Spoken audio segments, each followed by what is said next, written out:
All right, y'all. This is my very first live. So bear with me, please, because I don't know what I'm doing. But welcome to Tara. Let's talk about it. And what I wanted to do is I wanted to talk about Joe Morant. Ja Morant. Sorry about that. Ja Morant. And I don't know why I said Joe. I wanted to talk about Ja Morant because, of course, he's been the main topic for a lot of days now. And I'm simply trying to wonder why this young man wants to continue to go down this destructive path. And I don't understand why. I see a lot of people, a lot of celebrities that are coming at him, and they are really going after this young man. They are not, no filter. They're going after him, and they're like, you are stupid. What are you doing to yourself? You know, you have this great opportunity, and here you are trying to destroy it. I don't understand. And instead of instead of going after him in that way, I want to try something different. And I just want to be like, why? Trying to figure out why. That's why it took me so long to get this up. Because I did research. I did a lot of research, y'all. And I tried to figure out why in the world is he doing this? Maybe he had friends, because when I was growing up, I had friends that mainly were thugettes. My friends were from the hood. You know, I didn't grow up in the hood, but my friends were from the hood, you know, my best friends. And I was like figuring maybe he grew up around, you know, some hood friends, and, you know, he figured, you know, this is what I'm adapted to. I couldn't even find that. It's like, what in the world? Why? Why are you doing this? And then on top of everything else, I'm like, maybe he grew up in the hood and then he moved out. I Googled that. No. Young man grew up in a pretty decent he grew up in a pretty decent neighborhood. He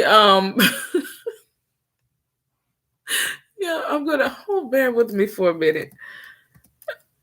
I'm going to find this because I Googled it. I said, let me Google this and see maybe he grew up in a neighborhood that, you know, that was mainly, you know, hood. And then his parents like, we got to get him out of this neighborhood. We got to get our kids out of this neighborhood so they can live a better life.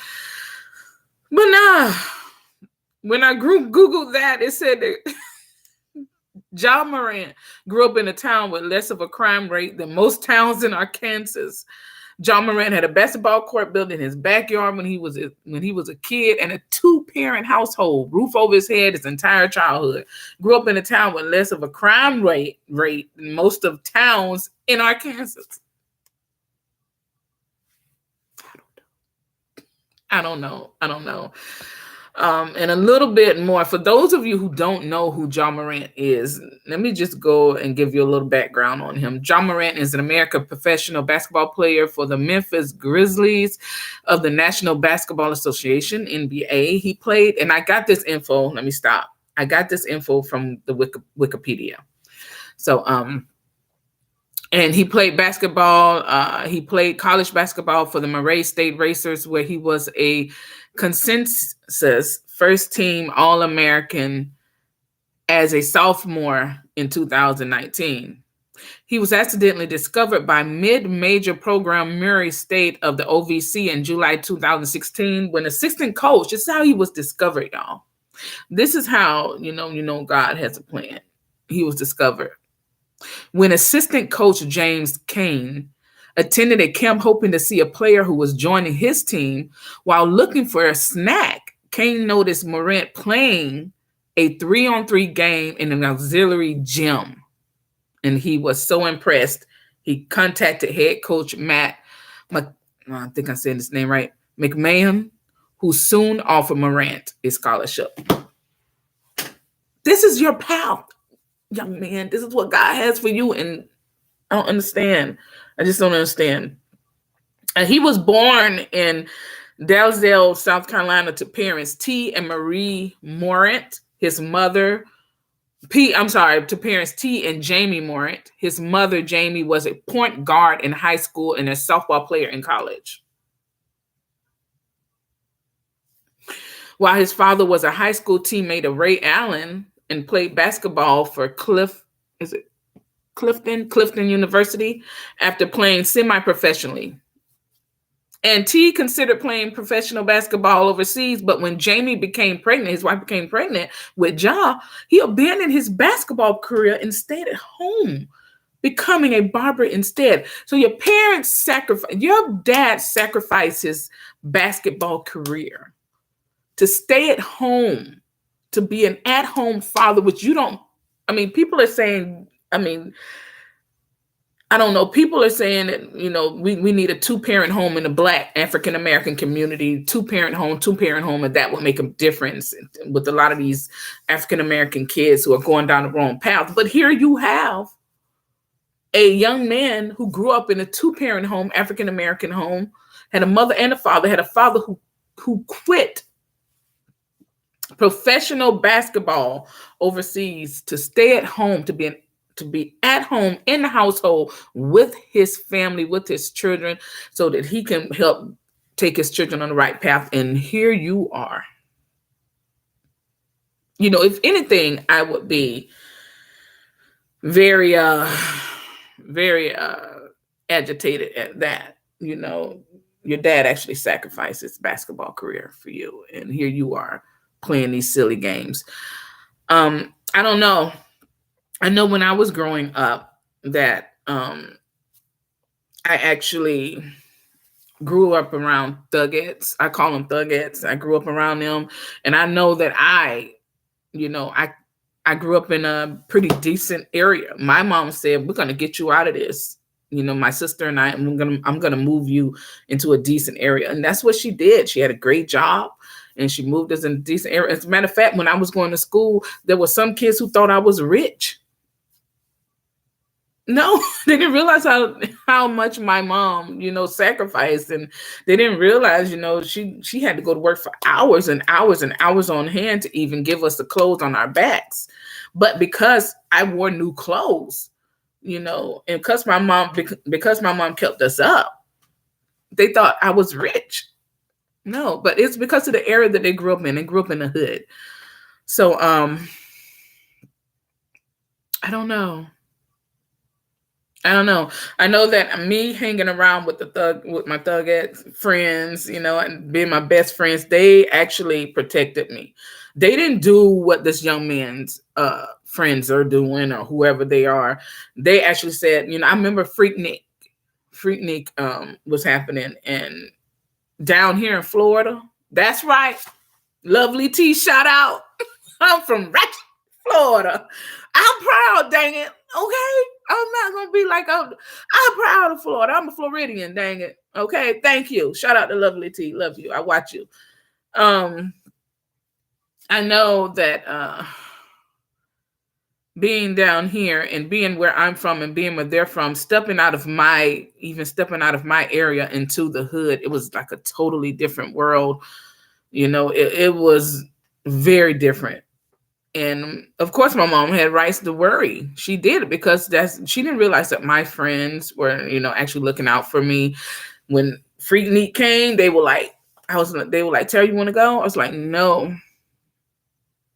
Because of how I grew up, I did not want to go. I did not feel right going. Something to me just didn't feel right going. And I'm a church girl, y'all. I grew up in the church. I've been going to the same church since I was a baby, a lap baby, as my mom would say. Okay. So I thank God for that, because I say after a few weeks of going, or, I'm not a few weeks, but a few years of going, my friends, finally I wanted to go. I was like, I want to go now. I want to go to Freaknik. I want to experience that, and my friends looked at me, who are thugettes, by the way. That means they are tough. That means they carry all that. They said, nah, Tara, you don't want to go. You don't want to be around that. There were girls getting, you know what, the R word. Can't say that on YouTube. They're gonna take me down. Hopefully, they don't take me down now. There were girls, being touched in ways they didn't want to be touched, and you don't want to experience that.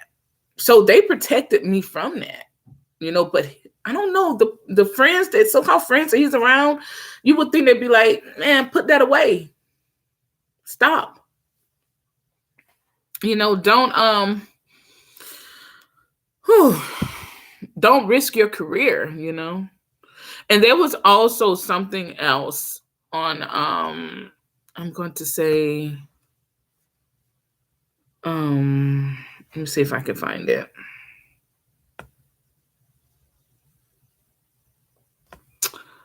There was also something else. I got to figure out how to work this. It's my first time going live. I'll put it on here in some way or another.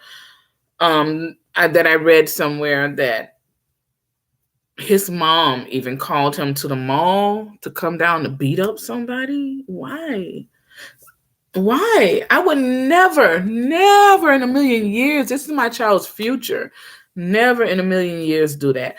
But I will be doing another live on this, another video on this, and I will definitely be getting doing more research on this. I don't know. I'm going to say allegedly because I don't, until I do my research, I'm going to say allegedly on it. But I just want to know your thoughts. What do you think about this? Because I don't understand. And I don't understand why he would even want to, put on that persona of being from the hood. It's like, why? And why do people do that? I mean, like I said, when I was hanging with my friends, and then I grew up, with a better mindset. And I was like, there were times when we were in the clubs and their men, their boyfriends or whoever they were talking to at the time, they would have get me by the arm and yank me down to the ground and be like, don't you understand? They are, in the club. And you know what I'm talking about. Okay, I'm not going to say that, but they are doing that in the club. But, because I was naive and I didn't know what was going on, there have been plenty of times that, my life was at risk, and finally I was like, there are times you got to distance yourself from things like that. But to be going to things like that and putting on that persona and putting on, taking out, and why? I would be trying to tell my child out of it, But I want to know your thoughts on this, and I want to know what you think about him and what he's doing. And do you think the parents, are putting on a little pressure on him and he's trying to rebel in some way? But let me know what you think. Make sure to like, share, and subscribe. And I'll be heading back to you with another live or another video. Bye.